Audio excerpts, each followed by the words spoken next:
President of the United States, accompanied by Secretary of the Interior, Deb Haaland and Ryan Reyes.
Gwatsi Haupa, Duhiname Etzakiwitsa Shuimi Hanu. Hello, everyone, relatives and friends. I'm honored to be here with you at the White House. Yes, you can sit down, please. I'm so honored to be here with you at the White House to celebrate President Biden's establishment of Chuckwalla National Monument and to reflect on the Biden-Harris administration's conservation legacy.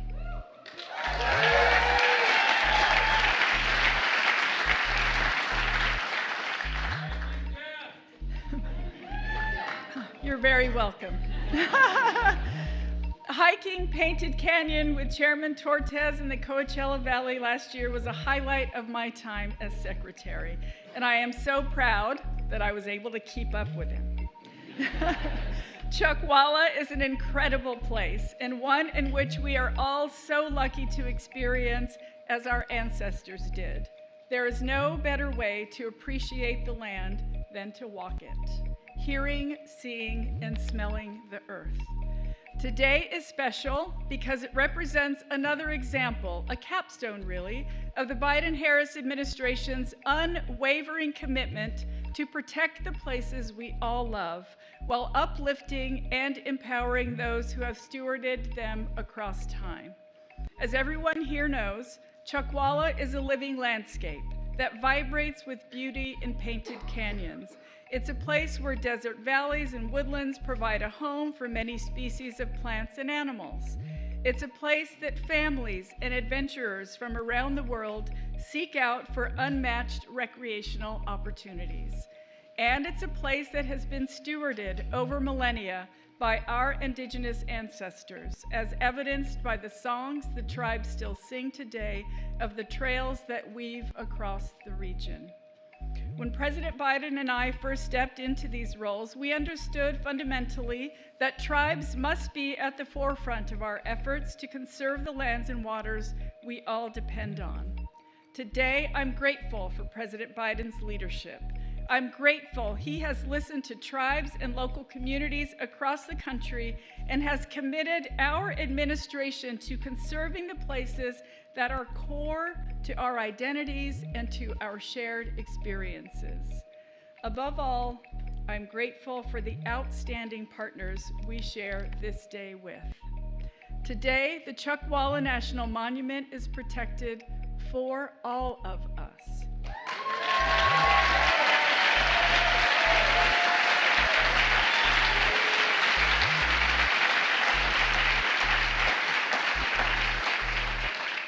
So much of what we do is for our young people, for the next generations who are already inheriting this work and who will carry it forward with grace, expertise, and resilience. They are the ones who are putting so many of our investments made possible by President Biden to good use.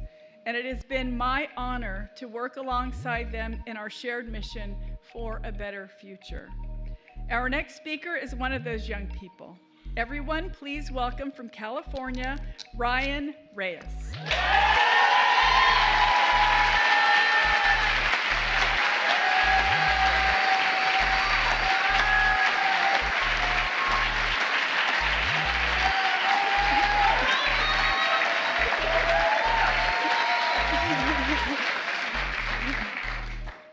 Thank you.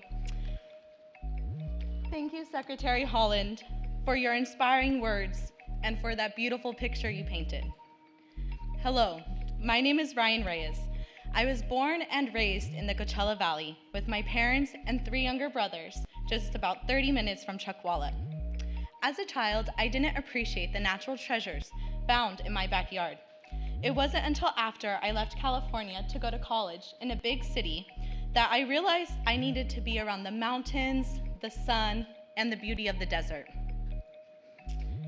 I quickly returned home to the Coachella Valley to finish college and started coming regularly to Chuckwalla to hike, stargaze, and enjoy the beauty of the desert. After finishing college, I interned as a Chuckwalla Youth Ambassador for a nonprofit that works to protect California deserts. Then I joined the team at the National Audubon Society, a conservation nonprofit that works to protect birds and their habitats. It's been an empowering journey to learn how to advocate for these irreplaceable and incredible places we all need. And I plan to devote my career to environmental policy to protect these precious lands, waters, and animals. I realize how lucky I am to live in that magical place and how transformative it can be for our physical and our mental well-being. I want everyone to experience the magic of Chuckwalla. That's why designating Chuckwalla as a national monument represents more than just protecting land. It's an investment in our community's future, so families can enjoy the natural beauty around us. Scientists can explore its mysteries, and we can honor the cultural and historical landscape or significance it holds for so many. I want to thank Congressman Ruiz, Senator Padilla, and our partners with the Protect California Deserts Coalition, and everyone else who helped make today happen. And of course, our deepest thanks to President Biden. As a young person who feels the weight of the climate crisis, it means everything to know that we have a president who recognizes the importance of protecting these lands and waters for future generations. A champion who has never stopped fighting for us and our planet. A leader who has shown the world what bold climate leadership looks like. It's now my greatest honor to introduce him, ladies and gentlemen, the President of the United States, Joe Biden.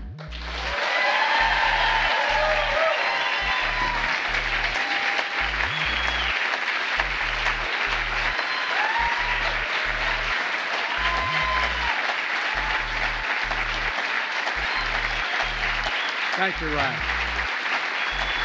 Thank you, thank you, thank you. Please.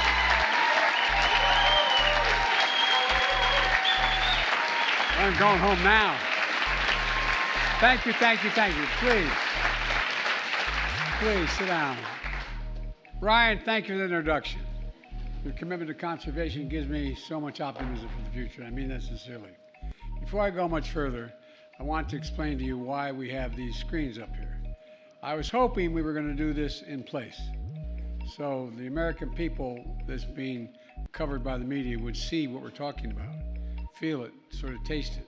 This is as close as we can get. I'm going to, as I speak, hopefully they're going to bring up the areas I'm talking about so people get some sense of what we're talking about.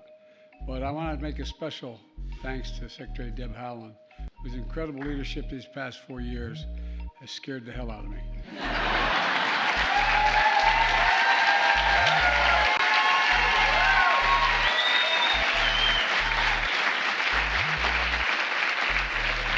I've been doing this job a long time, not as president, but in public life. I'm afraid to tell her no. She doesn't take no for an answer on anything. I promise you, she has a list. Still, you've done a hell of a job. I'm so proud to have nominated you for that, and thank you for the job you've done. As you all know, I was in California last week where the event was supposed to be held, but we had to postpone it because of the fires in Los Angeles. Among the worst wildfires in California history. It's devastating. For Kamala and for so many of you, it's home. She and I and our entire administration have been working closely with Governor Newsom, Senator Padilla, Senator Schiff, the entire congressional delegation to make sure California has every possible resource to fight these fires and help the survivors.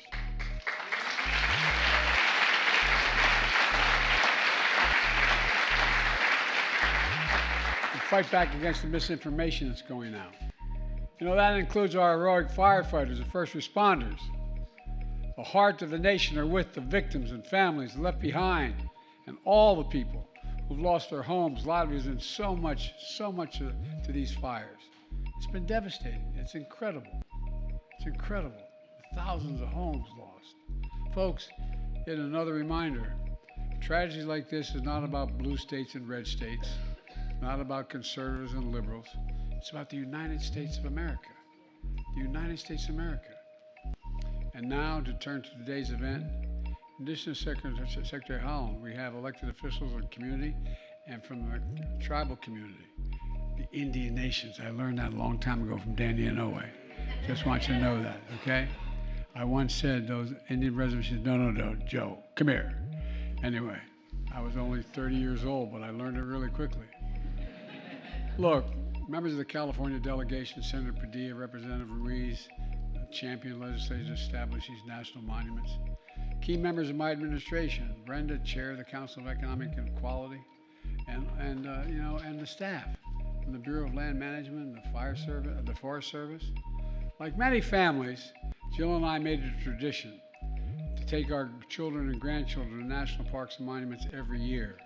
I wanted them to see, feel, smell, taste, look at just what has been preserved. And every time I looked at it, I thought about Teddy Roosevelt and these people, all they preserved. Imagine had they not acted. Imagine had they not acted. And I wanted them to witness the majesty and beauty of America. It's absolutely majestic. Our natural wonders are the heart and soul of our nation. And you all know it in this room. They unite us, they inspire us. It's a birthright we pass down from generation to generation. And that's why on day one of my administration, since then, we've been carrying out the most aggressive climate agenda ever in the history of the world.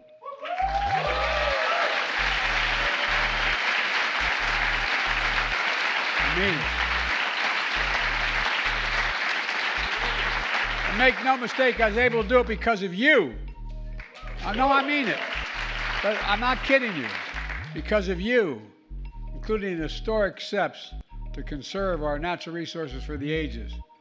My second week as president, I signed an executive order establishing the first ever conservation goal to protect 30% of all our lands and waters everywhere in America by 2030. 30%.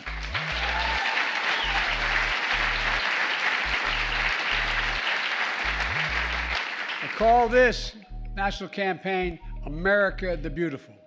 That's what it's called, America the Beautiful. And over the last 4 years, we've delivered with your help, putting America on track to meet that bold goal. Restoring and creating new national monuments, conserving hundreds of millions of acres of lands and waters all across the America. From New England to Minnesota, Texas to Colorado, Arizona to Alaska. I've also created the first national marine sanctuary in the United States, proposed by indigenous communities, and I thank you for your push. I thank you for your push.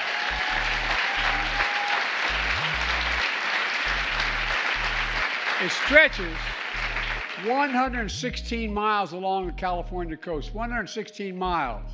It's going to protect the natural and cultural resources while also supporting our progress on offshore wind, I might add. And today, I'm proud to use my authority under the Antiquities Act to designate 2 more national monuments in California. First, Chuckwalla National Monument.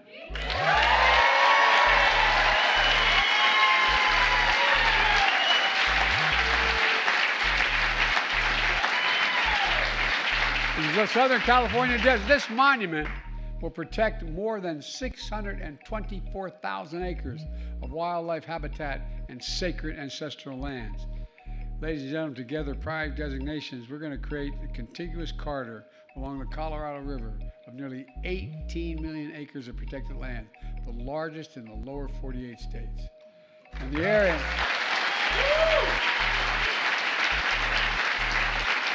For those at home who may be listening, that's bigger than the entire state of West Virginia. And it's called the Moab Mojave Conservation Corridor. Look, Today's action will also protect and preserve mountain ranges and rugged canyons, desert floors and deep valleys, sandy slopes, stunning peaks.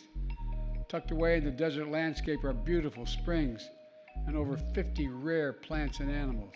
Palm trees, cacti, lavender flowers, lizards, mountain lions, bats, bighorn sheep, owls, desert tortoises. I mean, this is incredible what's there. This action also preserves the mosaic of trails woven together by tribal nations that trace their origins back thousands of years.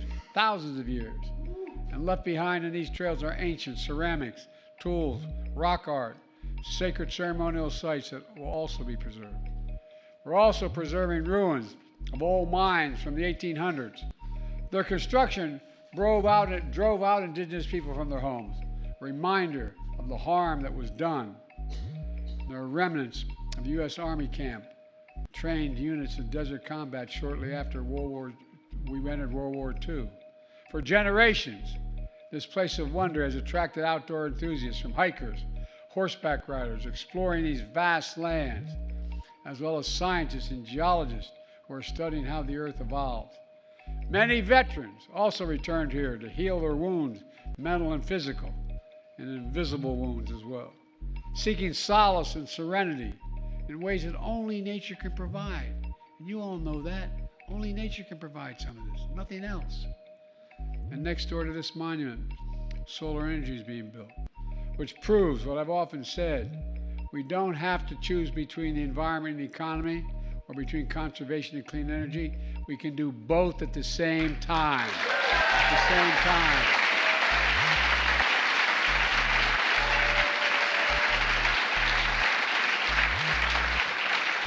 This monument offers a perfect roadmap for how to strike that balance. It's a key element of our climate agenda. It includes the most significant climate law ever in the history of the world. That's not hyperbole, that's a fact. The law that's positioned us to cut carbon emissions in half by 2030. That's generated $300 billion so far in new private sector clean energy investment. $300 billion. And that's created hundreds of thousands of jobs and unleashing manufacturing boom all across America. You know, and this matters a great deal. Second, the second national monument I'm designating today is this is important. I mispronounced it the first time. Swatila Highlands in Northern California.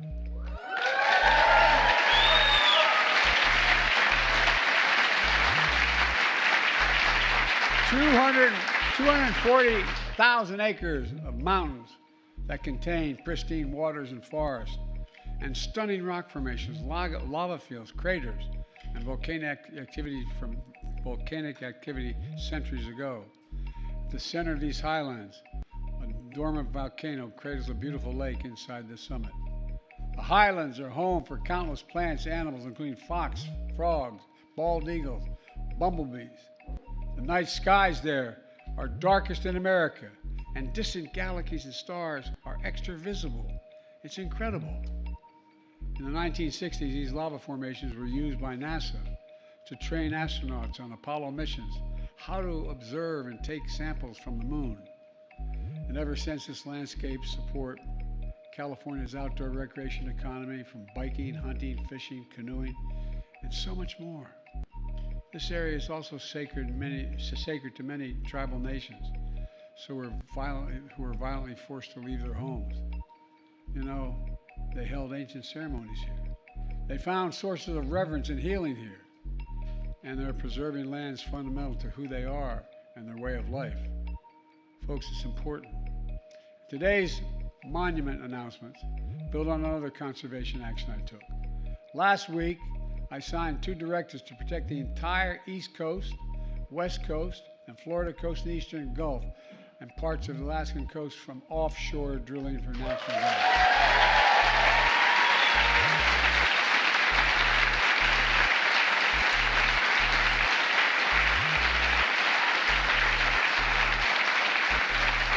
And I might add, that is a big deal.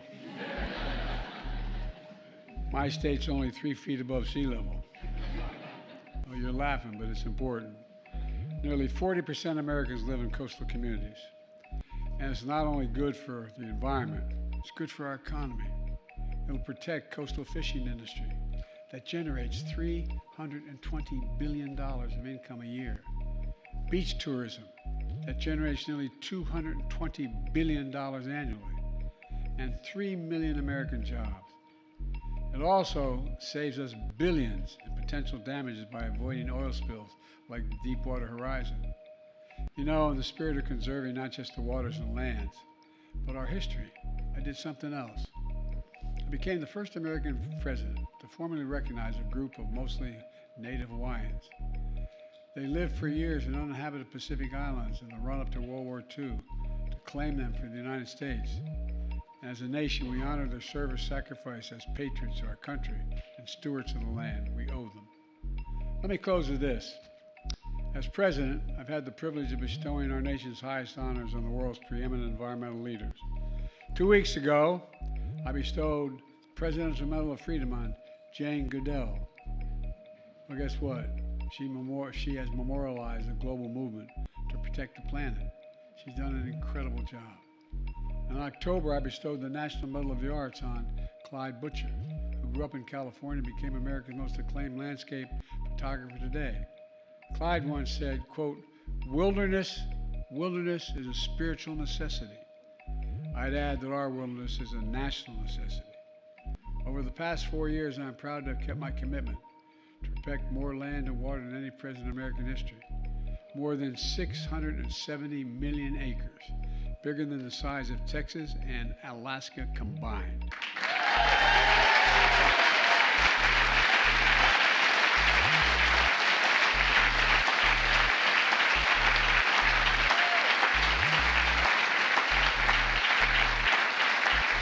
And without you standing up with me, we could have never done it.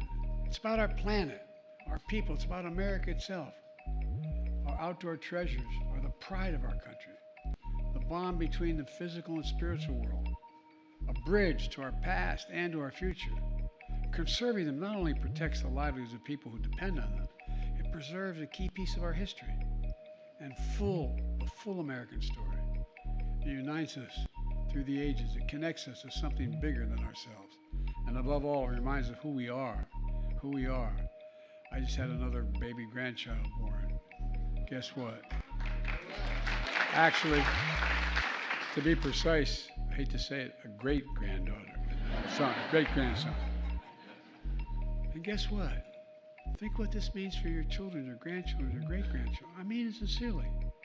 Think of what it means if we don't do this. Above all, it reminds us of who we are. We're the United States of America.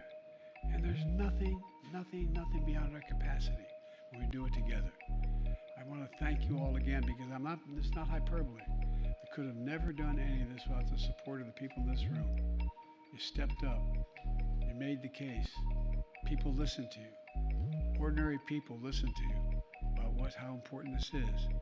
And by the way, if I had my way, I'd make sure everyone could see the natural wonders, because they'd have a more reverent view of where we are.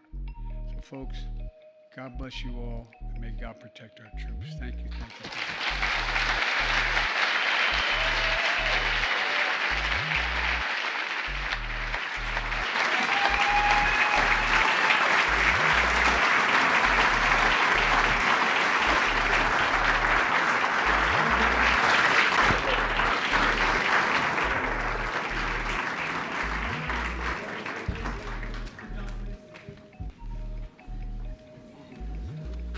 The first bill I'm signing is the establishment of the California Chuckwalla National Monument.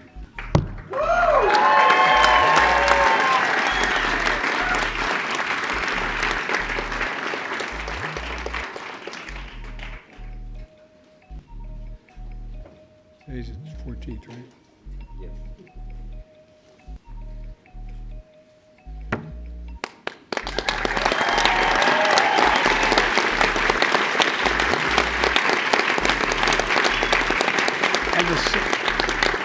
The signing pen goes to the secretary, because I'm afraid not to give it to her. You've done an incredible job, and I'll get each of you a signing pen. All right. You're welcome.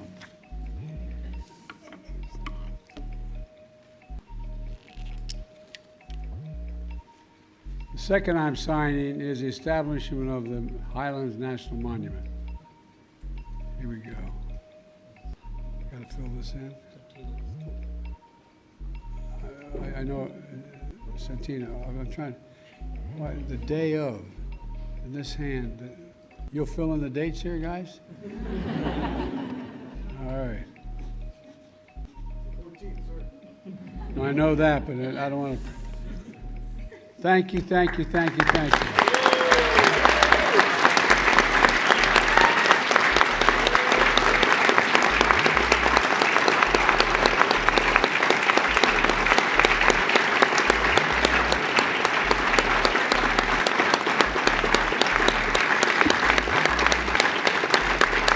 Thank you very much.